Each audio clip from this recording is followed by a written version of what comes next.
پەیام لە سندوقی ڕەشدا وردەکاری پرۆسەی ئەنفال دەستگیر نەکردنی ئەنفالچیەکان و قەرەبوو نەکردنەوەی کەسوکاری ئەنفالکراوان ئاشکرا دەکات. شاڵاوەکانی پرۆسەی ئەنفال بە 8 قۆناغ لەلایەن ڕژێمی بەعز جێبەجێ کرا.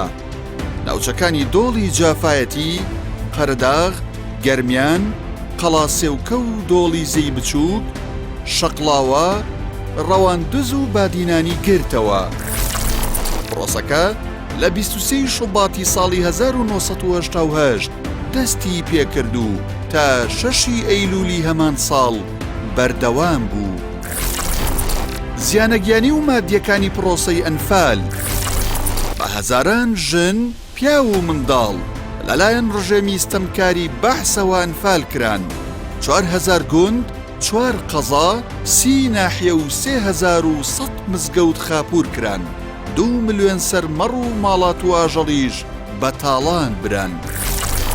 دادگای باڵای تاوانەکانی عێراق و ئەنفال لە 24 شەشی ساڵی 2007 دادگای باڵای تاوانەکانی عێراق کەیسی ئەنفالی بە جینۆساید ناساند. بەپێی بڕیاری دادگا 7 بەرپرسی بەعز تاوانی کۆمەڵکوژی، دژە مرۆیی و جەنگیان بەسەردا ساغ بووەوە کە ئەمانە بوون: سەدام حوسەین فەرماندەی گشتی هێزە چەکدارەکان، سوڵتان هاشم بەرپرسی فەیلەقی یەکی سەربازی، عەلی کیمیاوی بەرپرسی یەکەمی نووسینگەی ڕێخستنی باکوور، سابر عەبدولعەزیز حوسەین بەڕێوەبەری هەواڵگری گشتی سەربازی، حوسەین ڕەشید محەممەد جێگری سەرۆکی ئەرکانی سوپا، تاهیر تۆفیق حاجی سکرتێری لیژنەی باکوور، فەرحان مطلق جبوری بەڕێوەبەری هەواڵگری ناوچەی باکوور. بۆچی دەسەڵاتدارانی هەرێم لە ئەنفالچیەکان خۆش بوون؟ دادگای باڵای تاوانەکانی عێراق لە ساڵی 2007 فەرمانی دەستگیرکردنی بۆ 4,023 تۆمەتباری ئەنفال دەرکرد.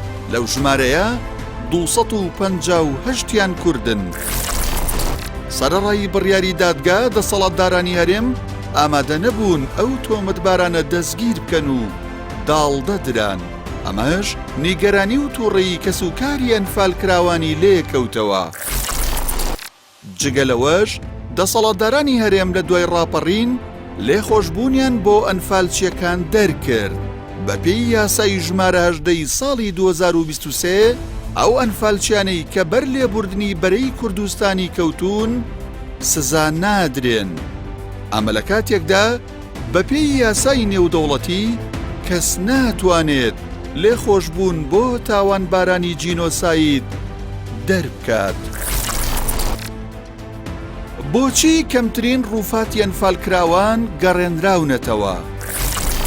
بەپێی زانیاریەکانی پەیام لە دوای کەوتنی بەعسەوە لە ماوەی 20 ساڵدا کەمتر لە 4,000 ڕووفاتی ئەنفالکراوان گەڕێنراونەتەوە هەرێم و کەمتر خەمیەکی گەورە لەلایەن دەسەڵاتدارانی هەرێم بۆ ئەم پرسە بەدی دەکرێت.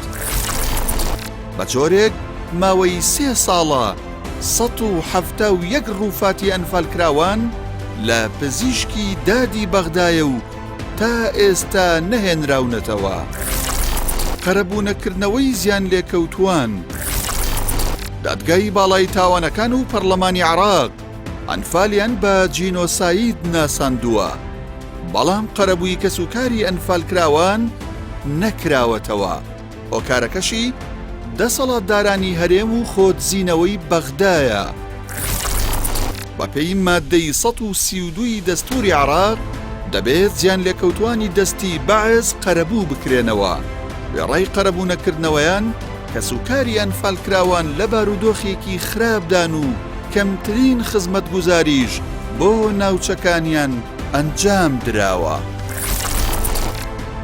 بێدەنگی وڵاتان لە تاوانی ئەنفال.